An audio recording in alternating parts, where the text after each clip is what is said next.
এরূপ বৃত্তের সমীকরণ নির্ণয় করো যা মূল বিন্দু হতে 4 একক দূরে ওয়াই অক্ষকে ঋণাত্মক দিকে স্পর্শ করে এবং এক্স অক্ষকে 6 একক দীর্ঘ যে খণ্ডন করে। আমরা জানি ওয়াই অক্ষের ধনাত্মক দিক হচ্ছে উপরের অংশটুকু কি উপরের অংশটুকু হচ্ছে ওয়াই অক্ষের ধনাত্মক দিক এবং নিচের অংশটুকু হচ্ছে ওয়াই অক্ষের ঋণাত্মক দিক। আর প্রশ্নে বলা হচ্ছিল যে মূল বিন্দু হতে 4 একক দূরে ওয়াই অক্ষের কোন দিকে ঋণাত্মক দিকে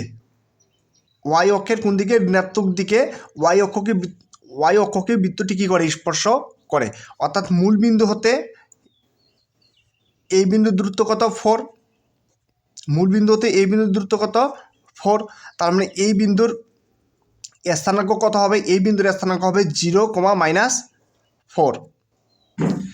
এবং এক্স অক্ষকে বৃত্তটি এক্স অক্ষকে কত অংশ খণ্ডন করে 6 অংশ কী করে খণ্ডন করে। আর প্রশ্নে বলা ছিল বৃত্তটির সমীকরণ নির্ণয় করো। প্রশ্নটিতে বলা ছিল যে মূল বিন্দু হতে ওয়াই অক্ষের ঋণাত্মক দিকে, এই যে মূল বিন্দুতে ওয়াই অক্ষের ঋণাত্মক দিক কোনটু, নিচের দিক, কত দূরে 4 একক দূরে একটি বিন্দুতে কী করে স্পর্শ করে, কোন অক্ষকে স্পর্শ করে, অবশ্যই ওয়াই অক্ষকে স্পর্শ করে। তার মানে এই বিন্দুর স্থানাঙ্ক হবে 0, কারণ আমরা জানি কোনো বিন্দু ওয়াই অক্ষকে স্পর্শ করলে বা কোনো বিন্দু ওয়াই অক্ষের উপর অবস্থান করলে তার এক্স স্থানাঙ্ক কী হয় 0 হয়। তার মানে এই বিন্দুর স্থানাঙ্ক হচ্ছে 0,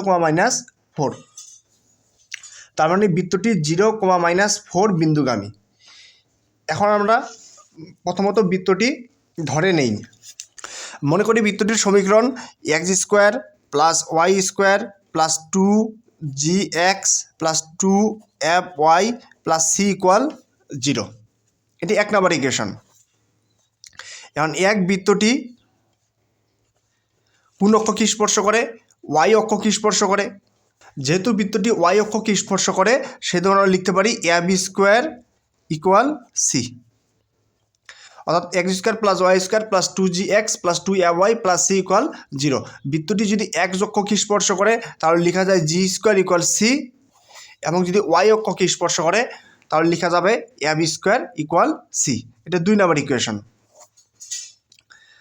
আবার প্রশ্নে বলা ছিল বৃত্তটি x অক্ষ হতে 6 একক দীর্ঘ অংশ কী করে খণ্ডন করে, অর্থাৎ y অক্ষকে কত অংশ খণ্ডন করে 6 একক অংশ কী করে খণ্ডন করে, কোন অক্ষকে x অক্ষকে। আর আমরা জানি x অক্ষের খণ্ডিতাংশের পরিমাণ 2√g² - c, x অক্ষের খণ্ডিতাংশের পরিমাণ 2√g² - c। কত অংশ খণ্ডন করে 6 একক খণ্ডন করে, তা আমরা লিখতে পারবো 2√g² - c = কত 6। এখন আমরা লিখতে পারি √g² - c = কত 6/2, আর √, কত g² - c = 6/2 কি লেখা যাবে 3 লেখা যাবে। এখন যদি ওই পাশে বর্গ করা হয় তাহলে কি থাকে g² - c = কত 3 × 3 = কত 9। এটা হচ্ছে 3 নম্বর ইকুয়েশন। এখন বৃত্তটি কত বিন্দুগামী, বৃত্তটি অবশ্যই 0, বিন্দুগামী, বৃত্তটি অবশ্যই 0, বিন্দুগামী। যে এক বৃত্তটি কত বিন্দুগামী 0, বিন্দুগামী, তার মানে 0, বিন্দুটি বৃত্তটির উপরে কী করতে হবে স্থাপন করতে হবে। বৃত্তটি কী ছিল x² + y² + 2gx + 2fy + c = 0, এক্সের স্থলে 0 এবং ওয়াইয়ের স্থলে -4, 0² + -4 তার উপরে কি স্কোয়ার + 2gx, এক্সের স্থলে কি 0 + 2fy, ওয়াইয়ের স্থলে কি -4 + c = 0। কারণ 0-এর উপর স্কোয়ার মানে 0, তাহলে বাদ কী থাকে -4² মানে কত 16 + 2g × 0, তার মানে এটি বাদ, প্লাস মাইনাসে মাইনাস, প্লাস মাইনাসে মাইনাস, 4 দুগুণে কত 8f + c = 0, এটা হচ্ছে মাইনাস। এখন 16 মাইনাস কত 8f, এখন আমরা c এর মান বসাইতে পারি। c এর মানটি হচ্ছে কত, c এর মান হচ্ছে f², c এর মান কত, c এর মান হচ্ছে f² = কত 0। এখন আমরা একটু যদি সাজায় লিখি তাহলে কীভাবে লেখা যায় f² মাইনাস কত 8f + 16 = কত 0। এখন কী লেখা যাবে f মাইনাস কত 4 হোল স্কোয়ার ইকুয়াল কত 0। এই যে a minus B whole square যদি সূত্র প্রয়োগ করা যায় তাহলে এই ল্যান্ডে চলে আসে। যে a স্কোয়ার মাইনাস 2ab মানে 4 দুগুণ 8ab প্লাস বি স্কোয়ার অর্থাৎ 4 এর উপর স্কোয়ার মানে কত 4 চক 16। এখন কত ab মাইনাস কত 4 কি আছে স্কোয়ার আছে, এই স্কোয়ার যদি 0 এর উপর রুট হয় তাহলে কত হবে 0 হবে।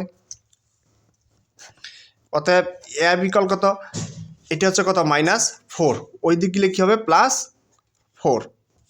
এখন এই এফ এর মান যদি আমরা 2 নঙে বসাই, এফ এর মান যদি আমরা কয় নঙে বসাই 2 নঙে বসাই তাহলে কিসের মান পাওয়া যাবে, তাহলে সি এর মান পাওয়া যাবে। এফ এর মান কয় নঙে বসাই 2 নঙে বসাই। এফ এর মান কত, এফ এর মান হচ্ছে 4, তাহলে 4 তার উপরে কি স্কোয়ার ইকুয়াল কত সি, অর্থাৎ সি ইকুয়াল কত 4 চক কত 16। এখন যদি আমরা সি এর মানটা 3 নঙে বসাই, কোথায় বসাই 3 নঙে বসাই তাহলে কিসের মান পাওয়া যাবে। এখন যদি সি এর মান 3 নঙে বসাই তাহলে জি এর মান পাওয়া যাবে।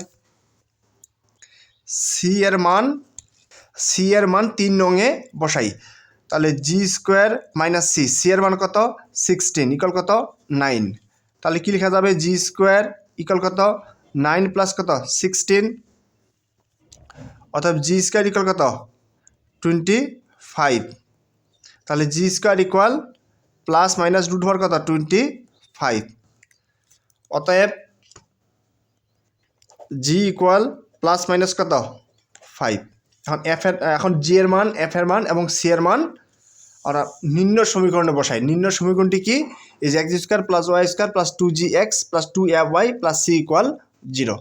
তাহলে জি এফ ও সি এর মান 1 নং সমীকরণে বসিয়ে পাই। তাহলে X square plus Y square plus 2gx, G এর মান কত, জি এর মান হচ্ছে প্লাস মাইনাস 5, জি এর মান হচ্ছে plus minus 5x plus 2fy 2f, F এর মান কত, এফ এর মান হচ্ছে 4, এফ এর মান হচ্ছে কত 4 প্লাস সি এর মান কত 16 ইকুয়াল কত 0।